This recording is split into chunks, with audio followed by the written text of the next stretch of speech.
The chandeliers of Whitmore House burned like trapped stars above a ballroom drowned in winter light, where every whisper carried the weight of judgment.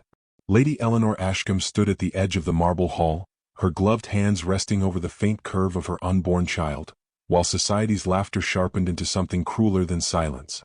At the center of the gathering, Lord Cedric Whitmore spoke with a calm that did not belong to the storm gathering in Eleanor's chest. "Annulment shall be pursued," he declared, his voice precise as though he were discussing law rather than a woman who still bore his name. A collective inhale swept through the guests, not of surprise, but of satisfaction, as though they had long waited for her downfall to be spoken aloud. Eleanor did not flinch. Instead, she lowered her gaze with a dignity that felt almost defiant, though her pulse betrayed her composure. Earlier that evening, a physician had warned Cedric in private that the child's birth could cost Eleanor her life. Yet Cedric had only tightened his jaw, as though emotion itself were an indulgence he refused to afford. Now, hours later, he stood before her in the dim library where the firelight flickered like a dying confession. Annulment papers lay between them, heavier than any inheritance or crown ever spoken of in their bloodlines. Eleanor signed without protest, her pen steady until a single tear fell, staining the ink like a quiet betrayal. Cedric noticed it, and for the first time since the night had begun, something within him shifted, faint but undeniable. The ballroom resumed its fragile performance of elegance, yet every glance toward Eleanor carried the sting of unspoken cruelty. Cedric remained standing near the grand staircase, watching her as though she had become both stranger and memory. Eleanor turned away at last, her steps measured, refusing to let the world witness her breaking. In the corridor beyond, she pressed a hand to the cold wall, breath trembling in controlled silence. She remembered softer days when Cedric's voice had once carried warmth before duty hardened it into steel. Inside, Cedric's thoughts fractured between obligation and an unfamiliar ache he refused to name. The physician's warning returned like an echo he could not silence. For the first time, he questioned whether duty justified the ruin of a woman who had never resisted him. Eleanor descended the grand staircase slowly, each step reminding her of the life she carried alone. Whispers followed her like shadows, none brave enough to offer kindness in the face of aristocratic judgment. Outside, rain struck the waiting carriage, as though the heavens themselves disapproved of the scene within. Before she vanished into the night, Cedric caught one final glimpse of her through the doorway, and something unspoken broke inside him. He returned to the silent library long after the guests had forgotten her presence, staring at the annulment papers now illuminated by dying firelight, realizing too late that what he had called duty might have been the quietest form of loss. Alone, Cedric pressed a hand to the edge of the desk as though grounding himself against a reality he no longer understood. Memories of Eleanor's quiet kindness resurfaced, each one sharper now than any accusation spoken against her. Regret, unfamiliar and unwelcome, began to settle where certainty had once ruled. Meanwhile, Eleanor sat within the swaying carriage, the city lights fading behind her like a life she was being forced to forget. She held her silence not from weakness but from the iron strength of a woman choosing survival over spectacle. Within her guarded resolve the life she carried stirred faintly, anchoring her to a future beyond the hall she left behind. Back at Whitmore House, Cedric abruptly ordered his carriage prepared, ignoring the confusion of his servants. For the first time in his life he chose pursuit over pride, though he did not yet understand what he was chasing. The physician's words echoed again, "It may cost her everything," and this time Cedric did not dismiss them. In the abandoned library, a sudden draft turned the annulment papers slightly as though the house itself mourned what had been signed. By dawn, servants would discover the nursery empty, the cradle untouched, and Lady Eleanor Ashcombe gone without a trace, leaving behind only a silver locket that bore a promise no one in Whitmore House yet understood. Cedric's carriage returned at full speed through misted streets, his mind already unsettled by a sensation he could not name, as though something essential had been quietly severed from his world. When he reached Whitmore House, he did not wait for assistance but strode directly toward the nursery corridor, with growing dread tightening every breath. The room was empty, impossibly still, as though time itself had hesitated before erasing its warmth. The cradle stood untouched yet cold, and beside it lay only the silver locket reflecting fractured firelight. Cedric picked it up with trembling fingers, realization crashing through him like a verdict he could no longer appeal. He understood then, too late, that annulment had never been the end of a marriage but the beginning of its true consequence. The house outside groaned under winter wind as though mourning with him, while somewhere beyond the city Eleanor carried forward a life he had only just learned to value. Without another word, Cedric turned from the cradle, the locket clenched in his palm, and walked through the estate as if it no longer belonged to him. For the first time he did not command, did not calculate, did not restrain, he simply chose to follow the only truth that remained: her absence. As dawn light spread across Whitmore House, the world outside continued unchanged, but within its walls a husband finally understood that love once dismissed had already vanished beyond the reach of pride. Cedric Whitmore moved through these rumors like a man walking through smoke, unable to breathe but unwilling to retreat. He had expected anger to follow Eleanor's disappearance, perhaps even relief, yet what consumed him instead was a restless fracture in thought he could not dismiss. The silver locket rested in his palm constantly, its weight a reminder that something once delicate had been entrusted to him and then taken away without permission. He questioned servants, physicians, even distant relatives, each answer circling back to ignorance or carefully rehearsed politeness. In the abandoned nursery, he returned again and again, as though repetition might alter reality. The cradle remained untouched, its emptiness more accusatory than any spoken judgment. Dust had not yet settled, as if the room itself refused to accept abandonment. Cedric stood there for long stretches of time, listening to silence until it began to feel like accusation. It was in those moments he remembered Eleanor not as society described her, but as she had once been in quieter hours, adjusting music sheets with patient fingers or listening without interruption when others demanded attention. Outside, winter pressed against London with unrelenting grayness. Carriages moved through streets like muted ghosts, carrying gossip from estate to estate. At Lady Harrington's salon, Eleanor's name was spoken with theatrical pity, each syllable disguised as concern. No one asked whether Cedric had noticed her absence differently, whether grief could exist in a man so long trained to conceal it. They assumed indifference because it was easier to believe than contradiction. But Cedric no longer fit the shape they had carved for him. He began to search. Not formally at first, but through questions that unsettled his own reputation. He sent inquiries to countryside estates, coastal physicians, even clerics known for discretion. Each refusal tightened the invisible thread pulling him outward from the life he had known. Days turned to weeks. The scandal deepened into certainty among society that Eleanor was either lost or deliberately erased. Cedric stopped attending gatherings altogether, a decision that itself became another subject of speculation. Some said grief had unseated him. Others believed guilt had finally surfaced where arrogance once lived. One evening, beneath a sky swollen with coastal fog, Cedric found himself standing outside Whitmore Coastal Holdings, drawn there by instinct rather than reason. The wind carried salt and memory, pressing against him like a warning he did not yet understand. Inside a small chapel garden nearby, faint laughter broke through the hush of evening. It was unexpected, fragile, and startling in its innocence. Cedric followed it. Among the hedges stood a child, small and steady on uncertain legs, holding a carved wooden toy. The boy looked up without fear, his eyes carrying a resemblance Cedric could not immediately place, though something within him recoiled at the familiarity. Around the child's neck hung a familiar silver chain. The same locket. Cedric froze as recognition struck without permission, his breath catching in a way he had not experienced since boyhood. The child smiled briefly before turning toward a distant figure approaching along the garden path. A woman in modest mourning dress stepped forward, her face still partially hidden by shadow, but her presence carried a silence Cedric knew too well. Eleanor. She had not yet seen him.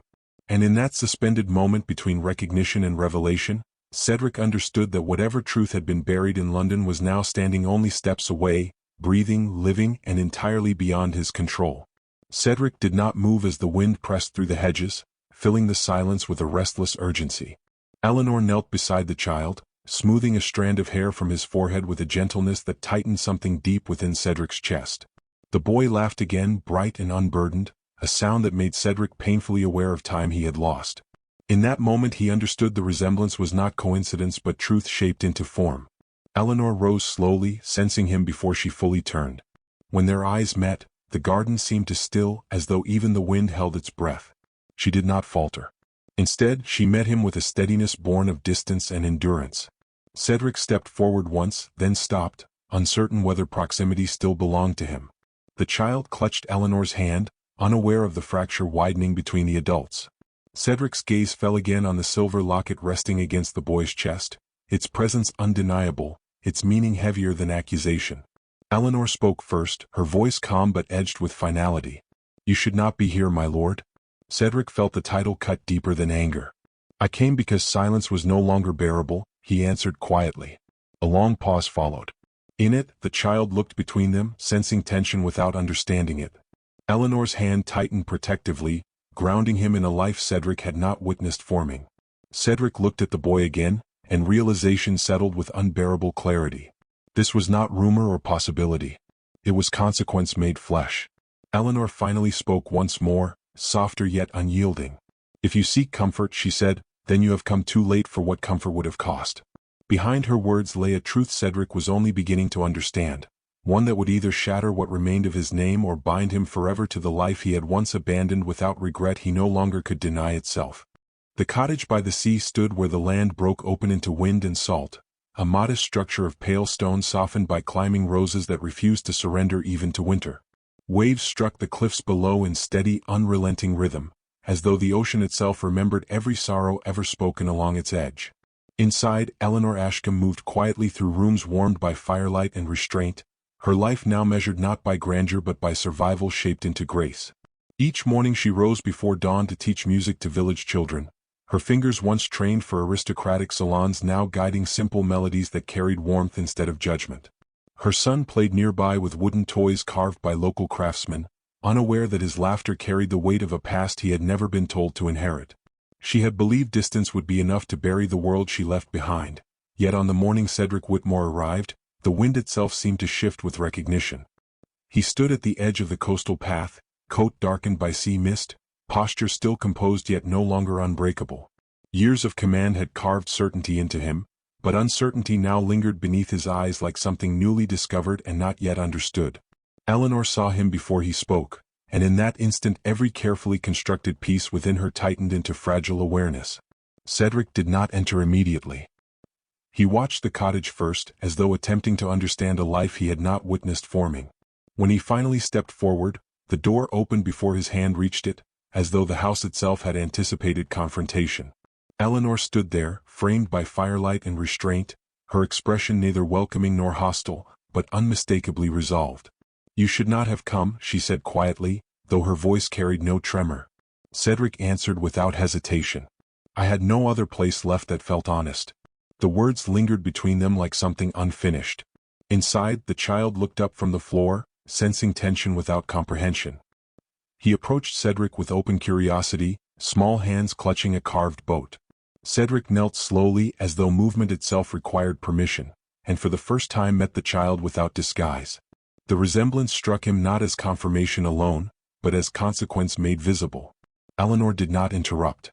She watched instead, measuring whether recognition would bring ruin or clarity. Cedric's gaze remained fixed on the boy, his voice lower when he finally spoke again. "Is he mine?"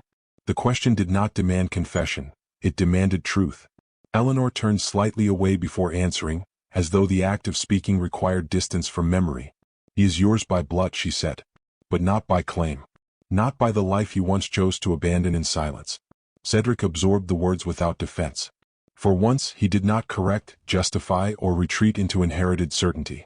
Instead, something in him shifted, slow and irreversible. He rose again, though less assured than before. "Why did you not tell me?" Eleanor's gaze hardened, not in anger but in accumulated endurance. "Because you had already decided who I was before I could become anything else to you." The honesty struck harder than accusation. The wind pressed against the windows as though trying to enter, and the fire inside the cottage flickered in response. Cedric took a step closer, then stopped, as though distance itself had become a form of respect he was still learning. The child laughed suddenly, unaware of the gravity surrounding him, and reached toward Cedric again. Cedric hesitated before accepting the small wooden boat placed into his hand. The gesture was simple, yet it fractured something within him that had long been sealed.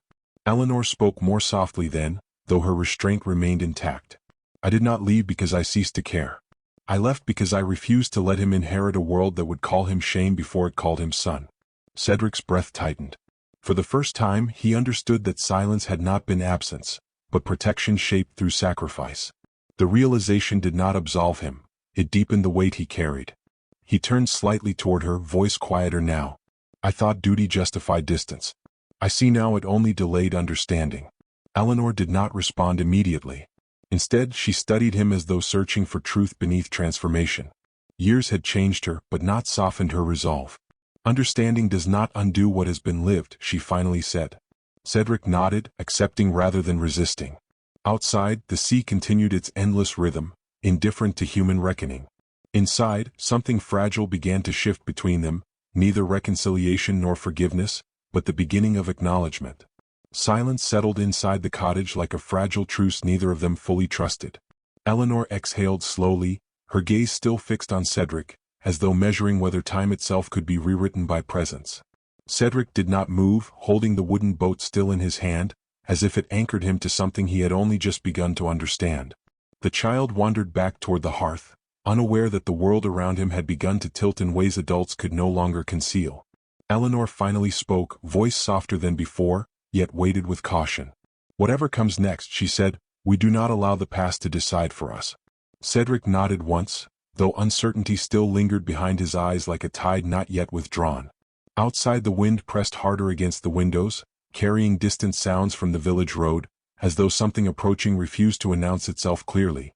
Eleanor turned slightly toward the door, a faint tension gathering in her posture that Cedric immediately noticed. "You were not expected here alone," she murmured. Cedric began to respond, but stopped as the sound of knocking broke through the stillness. Not urgent at first, but deliberate, measured, as though the person outside already knew the shape of what awaited within. Eleanor went pale in a way Cedric had not seen since the night. The knock came again, sharper this time, cutting through the fragile quiet like a blade drawn across glass. Eleanor did not move at first, though every instinct within her tightened as though recognizing the rhythm of an old threat returning in a new form. Cedric turned toward the door, his posture shifting from uncertainty into guarded alertness, the instincts of a man long trained to face confrontation rather than evade it. The child paused near the hearth, sensing the change in atmosphere without understanding its meaning, his small hand still curled around the wooden boat Cedric had not yet released. Another knock followed, accompanied by the low creak of boots on the wooden step outside. Eleanor exhaled slowly, forcing composure into place as though it were armor she had worn too often to forget how to fasten. Cedric stepped closer to her rather than the door, an unconscious movement that placed himself between her and whatever waited beyond it. The gesture startled her more than the sound outside, because it carried no calculation, only instinctive protection. The door opened before either of them could speak. Two figures stood framed in coastal mist, both dressed in dark formal coats that belonged to London rather than this weathered shore. Behind them lingered a carriage marked with Whitmore insignia, its presence heavy with implication rather than announcement. The taller of the men spoke first, his voice measured, official, and devoid of warmth. "Lord Whitmore, we have been instructed to retrieve the child." Silence followed, thick and immediate. Eleanor's hand tightened at her side, though her expression remained controlled. Cedric did not look away from the men, but something in his stance shifted, no longer passive but decisively present. "By whose instruction?" Cedric asked, his voice low. The answer came without hesitation. "The Dowager Lady Whitmore."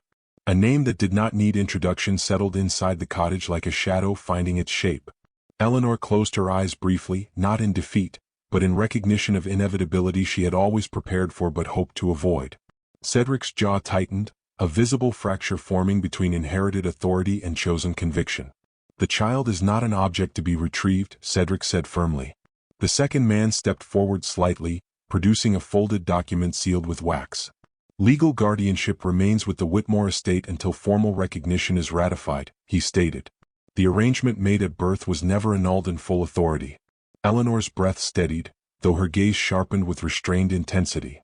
She had anticipated pursuit, but not so soon, and not with such procedural certainty. Cedric took the document without breaking eye contact with the men, his fingers tightening as he read. Each line confirmed what he already feared, that power had always been prepared to reclaim what love had attempted to protect. "You came prepared to take him without consent," Cedric said quietly. "We come prepared to restore order," the man replied. The word order hung in the air like a sentence already passed. From the hearth, the child looked toward the door, sensing unfamiliar tension.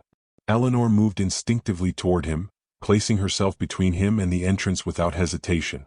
Cedric noticed the movement, and something within him solidified into resolve rather than hesitation. "No one enters this home to take him," Cedric said, voice now steadier. The men exchanged a glance, as though weighing authority against resistance. "The Dowager's influence extends beyond sentiment," one of them warned. "Refusal may carry consequences for your standing, your inheritance, your name." Cedric did not respond immediately. Instead, he looked toward Eleanor, and for the first time in years, his decision was not shaped by expectation but by clarity. The silence between them carried more truth than any argument could. Eleanor spoke softly, though her voice did not waver.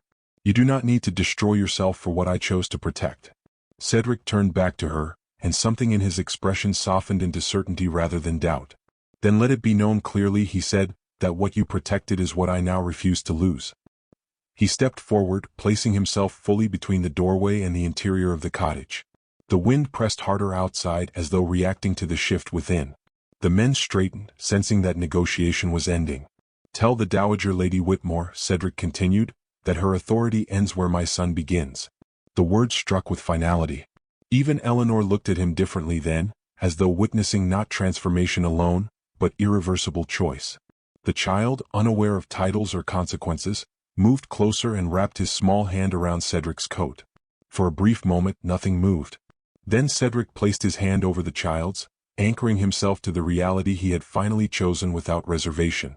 Eleanor exhaled slowly, not in relief, but in recognition that the boundary between past and future had just been drawn in irreversible ink. Outside, the carriage wheels shifted slightly on the gravel, as though preparing either to retreat or to advance. The men did not enter, but neither did they leave immediately. The silence that followed was not empty, but charged with consequence. Eleanor finally spoke again, barely above a whisper. "Whatever comes next will not remain outside for long." Cedric nodded once, eyes fixed on the door. "Then let it come," he said, "because I will no longer meet it as a man divided." The wind surged against the cottage in a sudden violent gust, rattling the windows as if the sea itself had recognized the turning point. And in that trembling moment between resistance and arrival, the world beyond the door prepared to step inside without permission. The silence that followed Cedric's declaration did not break immediately. It lingered instead, thick and watchful, as though the cottage itself was waiting to see whether words spoken in defiance would hold against inherited power. Outside, the carriage remained unmoving, its polished frame half lost in drifting mist, while the two men stood at the threshold like representatives of a world that did not tolerate refusal for long. Eleanor did not speak at once. Her gaze stayed on Cedric, studying him with a mixture of disbelief and something more fragile that she did not yet trust to name. Years of survival had taught her to recognize when strength was temporary and when it was chosen. What stood before her now was not the man who had once dismissed her presence as obligation, but one who had stepped willingly into consequence. The child shifted closer to Cedric, pressing into his coat without understanding the political weight of the moment. Cedric's hand rested protectively over the small shoulders, steadying not just the boy but himself. For the first time he did not feel divided between duty and desire. He felt only the full weight of what he refused to surrender. The taller of the two men finally stepped forward again. His voice was quieter now, less procedural, as though he recognized that authority alone would not resolve what stood before him. "Lord Whitmore," he said carefully, "this matter has been escalated beyond personal discretion. The Dowager Lady expects compliance, not resistance." Cedric's expression did not change. "Then she will be disappointed," he replied. A flicker of tension passed between the men. It was not anger yet, but recalibration. Eleanor moved slightly, closing the distance to Cedric's side, her presence no longer hesitant but aligned. The alignment itself seemed to unsettle the balance of authority at the door. The second man lowered his gaze briefly to the child, then back to Cedric. "You are prepared to risk your standing for this?" he asked. Cedric answered without hesitation. "I already lost what standing cost me." The words carried no theatrical weight, only truth sharpened by loss. Eleanor's breath caught faintly, though she did not interrupt. Something in her posture softened by the smallest degree, as though she was witnessing a decision she had never allowed herself to expect. Outside, the wind intensified, pressing against the cottage in uneven waves. The carriage lanterns flickered, casting fractured light across the threshold. For a moment, no one moved. The world seemed suspended between enforcement and retreat. Then, from the path beyond the carriage, a third presence emerged. Eleanor saw it first, her body tightening instinctively. Cedric followed her gaze. An older figure stepped forward from the mist, dressed in dark traveling attire that suggested urgency rather than ceremony. The men at the door immediately straightened. The Dowager Lady Whitmore did not arrive with spectacle. She arrived with certainty. Her eyes moved past the servants, past Cedric, and settled on the cottage interior as though assessing something already claimed. When her gaze landed on the child, It paused only briefly before continuing to Eleanor, then returning to Cedric. "So," she said quietly, "this is where you have chosen to place your loyalty." Cedric did not flinch. "It is where I have chosen to remain." A faint expression crossed her face, neither surprise nor approval, but calculation refined over years of control. "You mistake sentiment for judgment," she replied. "The Whitmore name is not built upon impulse." Eleanor finally spoke, her voice steady but no longer restrained by silence. "And yet it has survived long enough to mistake cruelty for order." The dowager's gaze shifted to her, sharper now. "You are the reason this disorder exists." Cedric stepped slightly forward, blocking the line of sight between them. "No," he said calmly. "I am." The admission altered the atmosphere immediately. Even the servants outside shifted uneasily. The dowager studied her son for a long moment, as though reassessing a structure she had spent a lifetime constructing. "You forget what you stand to lose," she said at last. Cedric looked briefly at the child before answering. "I remember precisely what I stand to lose. That is why I will not." For a moment nothing followed. Then the dowager's attention returned to the child, and something colder settled into her expression. "Then you will force this estate into conflict," she said. Cedric's response was quiet but absolute. "If protecting him is conflict, then the estate has chosen its enemy poorly." The wind outside rose again, louder now, as though reacting to the fracture forming within the Whitmore hierarchy itself. Eleanor placed a hand lightly on Cedric's arm, not to restrain him but to steady herself. It was the first voluntary contact she had initiated since his arrival, and Cedric felt it immediately. The dowager's gaze moved between them, reading the shift with precision. For the first time, uncertainty entered her calculation, though it did not soften her resolve. "You believe this is love," she said almost dismissively. "But love is not sufficient to rebuild what reputation destroys." Cedric met her gaze fully. "Then perhaps it is reputation that is insufficient to define what is real." The silence that followed carried a different weight than before. It was no longer negotiation. It was division. The child, sensing rising tension without understanding it, tugged lightly at Cedric's sleeve. Cedric lowered himself briefly, placing a reassuring hand on the boy's shoulder. "Whatever happens," he said softly, "you remain here." Eleanor closed her eyes for a fraction of a second, as though absorbing the finality of that promise. The dowager turned slightly toward her attendants. "Prepare the writs," she instructed. But Cedric stepped forward one final time, voice cutting through the order before it could solidify. "No documents will enter this house without consent." The servants hesitated. For the first time, the structure of authority did not immediately obey. Eleanor felt it then, the subtle shift of inevitability breaking apart.